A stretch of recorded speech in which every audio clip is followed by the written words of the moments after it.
शुभ प्रभात।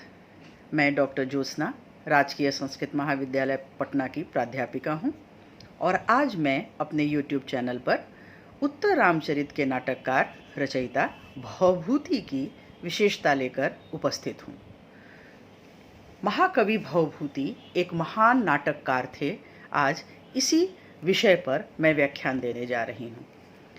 Bhavabhuti as dramatist discuss करना है।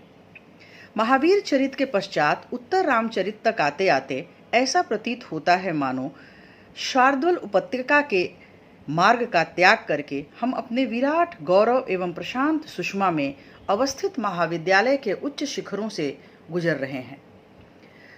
व्यक्ति मानस एवं समष्टि मानव की गहनतम अनुभूतियों, तीव्रतम संवेगों तथा द्वंद्वविष्ट विकट मानसिक सहर्षों के जैसे नाटकीय चित्र यहाँ प्राप्य हैं, वैसे अन्यत्र उपलब्ध नहीं है। भवभूति के कीर्ति स्तंभ का प्रमुख आचार यही नाटक है। उनके शेष दोनों नाटकों की महत्ता भी इसी में है कि वे उत्तर रामचरित की उपयुक्त पृष्ठभूमि बनकर आते हैं। यद्यपि महावीर चरित और उत्तर रामचरित दोनों नाटकों की प्रवृत्ति तो एक ही है, दोनों के नायक नायिका आदि समान हैं। नायक राम के चरित्र का जो उत्कर्ष महावीर चरित में निरूपित हुआ है, प्रायः अपने उसी उत्कर्ष में वे उत्तर रामचरित की एक अभिनव भूमिका में उतरे हैं। महावीर चरित में कवि ने यदि राम के महावीरत्व को विकेंद्रित करके उसके अलग अलग अंगों को संपुष्ट किया है, तो उत्तर रामचरित में उसे केंद्रित करके उसके समन्वित औदात्य को पूर्ण एवं परिपक्व बनाया है। महावीर चरित के प्रकाश में उत्तर रामचरित को देखने पर यह स्पष्ट हो जाता है कि क्या वस्तु और क्या भाव, दोनों ही दृष्टियों से हम किसी बहुत ऊंचे धरातल पर पहुंचे हैं। राम के पूर्व चरित्र को निबद्ध करने वाले नाटक महावीर चरित में नाटककार की प्रधान समस्या एक उलझे हुए कथानक को लेकर आई है। इसलिए यहाँ नाटककार के जितने नवीन आविष्कार दिख पड़ते हैं, वे प्रायः वृत्तगत होकर प्रकट हुए हैं। उत्तर रामचरित में नाटककार के लिए कहानी की ऐसी कोई समस्या नहीं है। वाल्मीकि रामायण हो या पद्म पुराण, दोनों में ही राम द्वारा सीता निर्वासन की कथा थोड़े अंतर के साथ दिखती है। नाटककार ने इसी कथानक को बहुत कुछ अविकल रूप में ग्रहण किया है। अतः उत्तर रामचरित में नाटककार को नाटकीय आविष्कारों का प्रधान क्षेत्र राम का स्थूल वृत्त नहीं, वरन उनका सूक्ष्म मनोजगत है, जहाँ सीता के निर्वासन से संभूत कई उलझी हुई गुत्थियाँ जन्म लेती हैं। ये ही गुत्थियाँ उनके निदान तथा मौलिक समाधान उत्तर रामचरित के वास्तविक वैशिष्ट्य हैं। जिस एक समस्या ने भवभूति को उत्तर रामचरित लिखने की प्रेरणा दी थी, वह थी, क्या राम सीता का निर्वासन उचित था? राम अपनी प्रेयसी पत्नी को जिस झटके से निर्वासित कर देते हैं, उनके महान चरित्र बल, सीता के प्रति एकनिष्ठ प्रणय भाव, गुरुजनों की अनुपस्थिति आदि के परिपार्श्व में विचार करने पर अत्यंत असंगत तथा कठोर तो लगता ही है, रामोचित प्रतीत नहीं होता। रामचरित की उदात्त एवं प्रशांत गति में एक समस्या मूलक विसंगति बनकर उपस्थित होता है। जिस प्रकार कालिदास में दुष्यंत एवं शकुंतला के चरित्र रक्षा के लिए दुर्वासा के शाप जैसा अति मानुषिक प्रसंग खड़ा कर दिया है, भवभूति भी अपने नायक के चरित्र को कुछ इसी प्रकार अति प्राकृतिक ढंग से बचा सकते थे।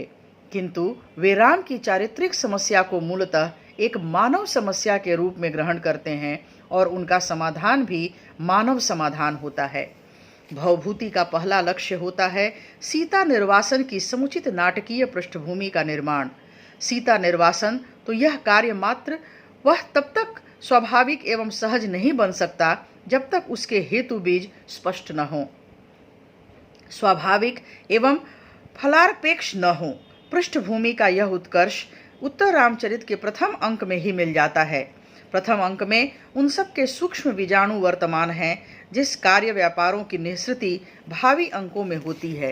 किसी नाटक का कोई एक अंक इतने सारे महनीय गुणों से संवसित हो, एकमात्र यही चीज उसकी महती उपलब्धि मानी जा सकती है।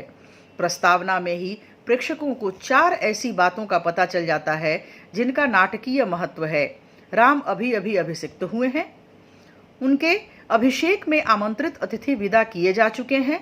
ऋषि श्रृंग के 12 वार्षिक यज्ञ में भाग लेने के लिए वशिष्ठ, अरुंधति तथा राम की माताओं का भी प्रस्थान हो चुका है।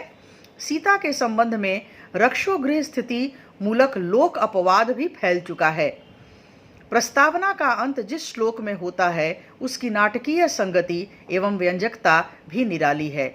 मिलन एवं वियोग, उत्सव एवं शोक तथा विषण्णता एवं परिसंतप्ता जैसे द्वंद्वविष्ट भाव कुछ ऐसी सांकेतिकता के साथ यहाँ बीज रूप में निक्षिप्त हैं जो भावी नाटकीय भावधारा एवं मनोवैज्ञानिक संवेदों के समर्थक पृष्ठधारा सिद्ध होते हैं। सहृदय सामाजिकों का ध्यान यहाँ देवी नरेंद्र एवं धर्मासन जैसे पदों की ओर स्वतः ही आकृष्ट हो जाता है। जिस धर्म के नाम पर धर्मासन लोकाराधक नरेंद्र द्वारा तीर्थोदक यहाँ वहनी जैसी पवित्र सीता देवी का त्याग होता है, उसी संदर्भ में उक्त पदों की सटीकता दर्शनीय है। नाट्य शास्त्र की शब्दावली में प्रस्तावना का अंगभूत यह प्रयोग अतिशय निश्चय ही महावीर चरित एवं मालती माधव के अत्यंत सामान्य से दिखने वाले आमुखों के गठन पर एक कलात्मक एवं भावात्मक विकास है। सीता निर्वासन के शोक तथा तन्निहित मार्मिकता तथा राम के कर्तव्य भाव को तीव्रतर बनाने के लिए नाटककार ने प्रथम अंक में ही चित्र दर्शन की नाटकीय योजना प्रस्तुत की है। चित्र दर्शन अपने में एक अत्यंत पूर्ण गीति नाट्य है, जिसमें प्रत्यक्षतः लक्ष्मण को मिलाकर पात्र तो केवल 3 ही दिखाई देते हैं, किंतु उनके परस्पर चित्रोद्बोधी संलाप के क्रम में राम विषम दीर्घ अतीत वर्तमान सा बनकर मन प्राणों पर छा जाता है।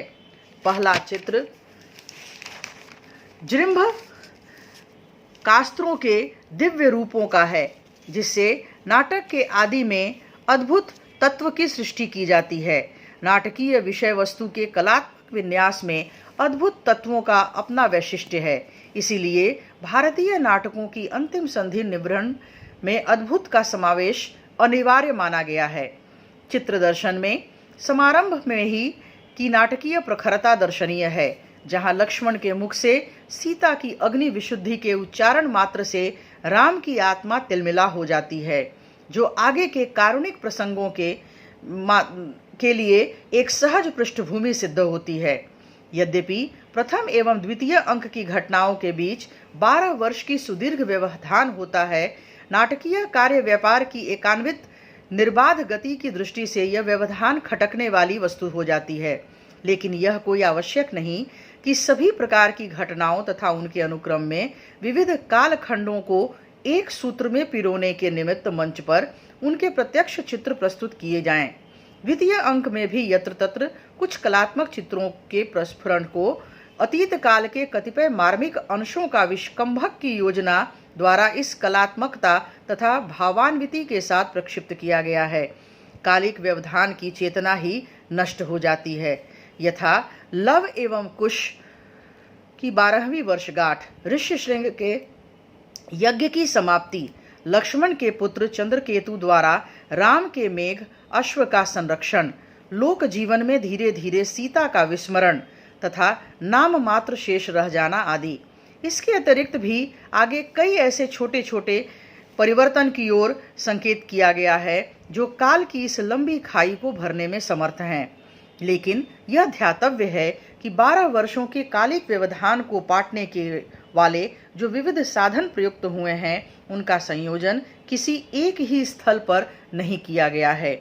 दूसरे से नवें तक उपयुक्त स्थानों पर वे नाटकीय वृत्त के स्वाभाविक अंक बनकर आते हैं।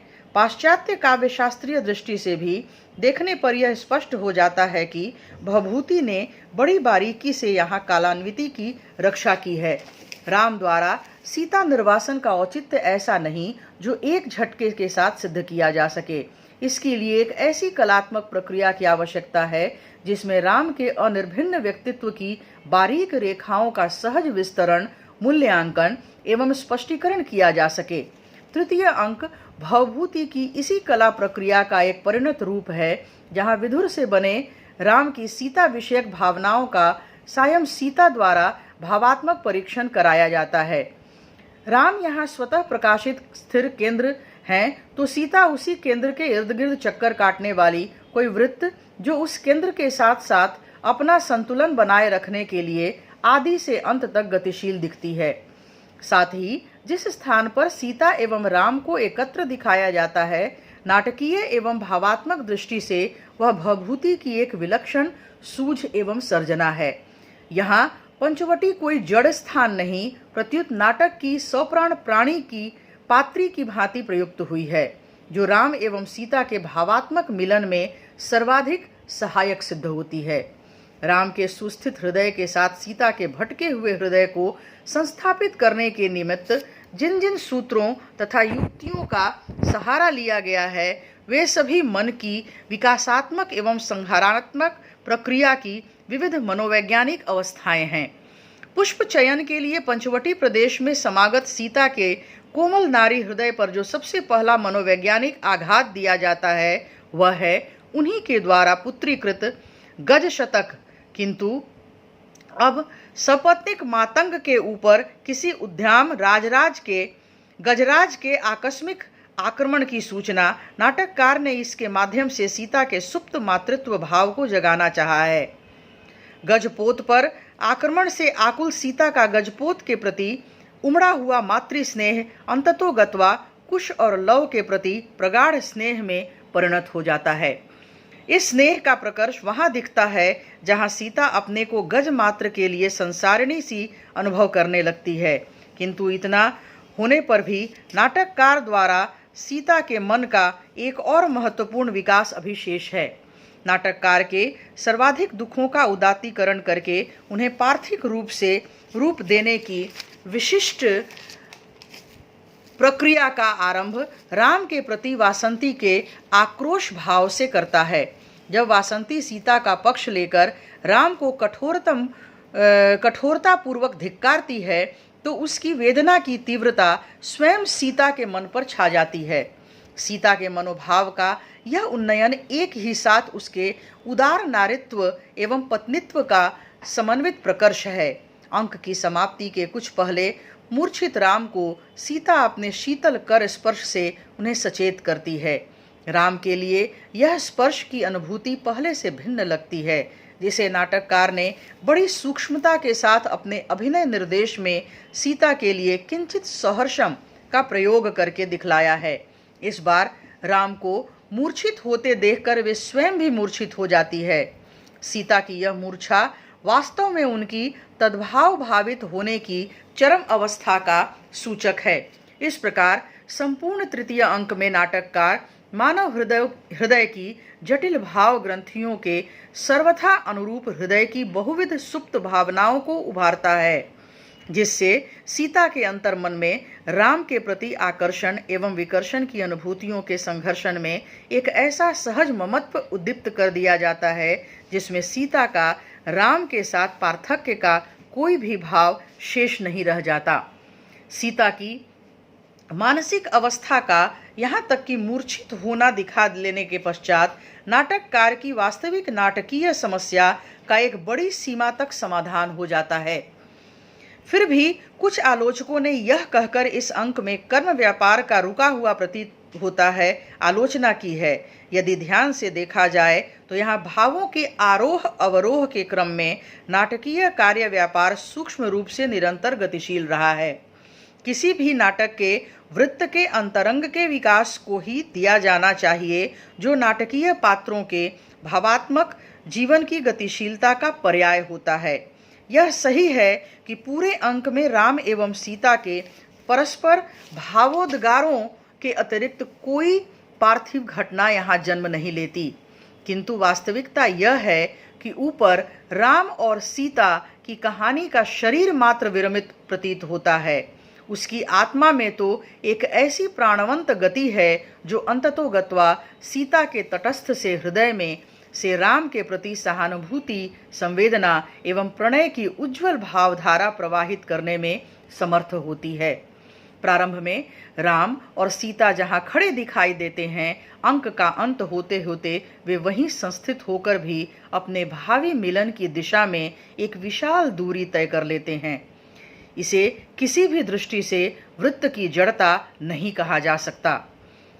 अतः इस अंक का न केवल काव्यात्मक मूल्य है वरन उच्च नाटकीय मूल्यों से भी यह पूर्णतः समन्वित है। इसके अनंतर उत्तर रामचरित के जो अंक भवभूति के नाट्य शिल्प के उत्तम निदर्शन हैं वे हैं चतुर्थ, षष्ठ एवं सप्तम अंक। कौशल्याजनक योग को निदर्शित करने वाला चतुर्थ अंक पूर्ण रूप में तैयार राम और सीता के पुनर्मिलन की भूमि में और अधिक संभाव्यता लेकर अवतरित होता है।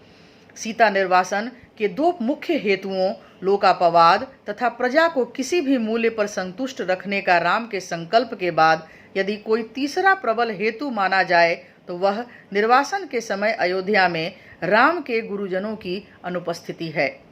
अतः सीता की पुनः प्राप्ति तथा राम के साथ उनके भावात्मक मिलन के लिए उनके सहयोग एवं सहानुभूति की बड़ी अपेक्षा है। नाटककार ने यहाँ राम एवं सीता के स्वजनों के तत्संबंधी मानसिक क्लेशों को उभार कर सीता के प्रति पुनः सबकी सजल सहानुभूति का मार्ग प्रशस्त किया है। इस अंक में जनक, अरुंधति, कौशल्या आदि न केवल राम एवं सीता के सगे संबंधी या गुरुजन हैं अपितु तत्कालीन समाज के भी विशिष्ट प्रतिनिधि हैं। अतः राम के दैव दुर्योग तथा सीता के विशुद्ध उत्कर्ष के प्रति उनके प्रबल मनोभावों को जगाकर सप्तम अंक में सीता के पक्ष में जिस लोकमत का निर्माण किया गया है उसकी नींव यहीं डाल दी गई है। निर्वासन के पश्चात राम के मन में सीता भावना के क्रमिक विकास को नाटककार ने बड़ी कलात्मकता के साथ दिखाया है। वह सीता से संबद्ध किसी अन्य वस्तु की संवेदना, पुटपाक, प्रतिकाश राम के प्राणों में एकाएक भरना नहीं चाहता। इसका प्रथम नाटकीय लाभ तो यह दिखता है कि आरंभ से लेकर अंत तक वृत्त के प्रति सहृदयों की उत्सुकता बनी रहती है। मनोवैज्ञानिक दृष्टि से इसका महत्व इसमें भी है कि उस कठोर तथा सर्वथा अप्रत्याशित निर्वासन के पश्चात राम एवं सीता के अनायास मिला देने से जो आघात मिलता है वह उनके मानसिक संतुलन को नष्ट कर सकता है। स्वयं राम के लिए इसका महत्व इसमें है कि वर्षों पीछे से उनके एकाकी प्राणों में घुलती हुई अंतर्मुखी वेदना को पंचवटी की सुपरिचित वनस्थिति के सानिध्य में बहिर्गत होने का अवकाश प्राप्त होता है। भवभूति जानते हैं कि वस्तु का मर्म स्थान एवं मूल तत्व भाव ही होता है। भाव की संपुष्टि हो जाए तो वस्तु स्वयमेव आकार ग्रहण कर लेती है। इसी उद्देश्य को ध्यान में रखकर उन्होंने अपने इस नाटकीय वृत्त में बड़े कौशल के साथ राम एवं सीता के मनोगत भावों के विकास पर सर्वाधिक बल दिया है, जो अंततोगत्वा उनके मिलन वस्तु में परिणमित हो जाता है। तृतीय अंक की समाप्ति के पश्चात कवि ने अपने भावात्मक चमत्कार को केवल दो बिंदुओं पर केंद्रित किया है। राम एवं सीता के दाम्पत्य की आनंद ग्रंथि जो लव एवं कुश की प्रसूति में मूर्त हुई और गर्भांग की अनुपम योजना के द्वारा नाटक के शरीर में यत्र तत्र बिखरे हुए सारे द्वैतों को की सुखद अद्वैत सिद्धि वस्तुतः यदि पहले 3 अंकों तक उत्तर रामचरित दाम्पत्य की कल्पना करता है, वात्सल्य उसका पूरक ही नहीं संस्कर्ता एवं सम्मोहक भी है। वाल्मीकि इस ग्रंथि से रामायण पाठ कराकर संतोष करा लेते हैं। पद्म पुराण राम की विकट सैन्य शक्ति के साथ उसका अद्भुत एवं चमत्कारी संघर्ष दिखाने में ही अपना गौरव मान लेता है, किंतु भवभूति संभवतः पहली बार टूटे हुए दाम्पत्य के संयोजन में इस ग्रंथि का इतना सफल प्रयोग करते हैं। यूं कि कालिदास ने भी अभिज्ञान शाकुंतल की मूर्त भावान्विति दर्शाई है, वहाँ भी वे दोनों वात्सल्य का गहन अनुभूति के द्वारा ही अपने टूटे हुए दाम्पत्य की कड़ियाँ जोड़ पाते हैं। इस अर्थ में भरत तथा लव की छाया लेकर भी भवभूति की मौलिक सृष्टि की है। भवभूति ने इस कुमार युगल की भूमिका को जो नाटकीय व्यापकता प्रदान की है उसका भरत में नितांत अभाव है। नाटकीय दृष्टि से देखने पर यह स्पष्ट हो जाता है कि लगभग 4 अंकों में बहुविध भावों एवं परिस्थितियों के बीच अपने मधुर अस्तित्व और विच्छिन्न चेतना जगाए रखने वाले बालक, ब्रह्मचारी, वीर, सहृदय, सुपुत्र आदि कई रूपों में संबद्ध जनों के मन में प्राणों को विमुग्ध करने वाले तथा भवभूति के अद्वैत आनंद को परा अभिव्यक्ति प्रदान करने वाले लवकुश की तुलना भरत की अत्यंत सीमित भूमिका से नहीं की जा सकती। ये दोनों ऐसे केंद्र बिंदु हैं जिनकी प्रबल आकृष्टि में दूसरे सारे भाव बंधे हुए से दिखते हैं। चाहे जनक का क्रोध हो या कौशल्या की मातृसुलभ करुणा, चंद्रकेतु का विरोचित उत्साह हो अथवा सुमंत्र राम या सीता की सहृदय वात्सलता, वे दोनों इन समग्र भावों के अंतर्वर्ती स्वरूप हैं। इसलिए लवकुश की जीवंत सत्ता न केवल उत्तर रामचरित की विशिष्ट भवभूति के लिए अनिवार्य है, वरन उसके नाटकीय सौंदर्य का भी मूल स्रोत है। दाम्पत्य एवं वात्सल्य की ऐसी सम्मिलित नाटकीय योजना भवभूति के नाट्य दर्शन का मूल उत्स है। षष्ठ अंक की समाप्ति होने तक नाटक के समग्र द्वैत भाव इतना तरल अवश्य हो जाते हैं कि वे सहज ही राम एवं सीता के अद्वैत सुख दुखयों में अपने 2 नाटकीय लक्ष्यों की प्राप्ति में पूर्ण रूप से सफल हो जाता है। राम एवं सीता तथा उनके अंतरंग स्वजनों को द्वैत की विषम अग्नि में तपा तपा कर इतना तरल कर देना कि उनकी वैयक्तिकता एकात्मकता में रूपांतरित होने के लिए मचल उठे।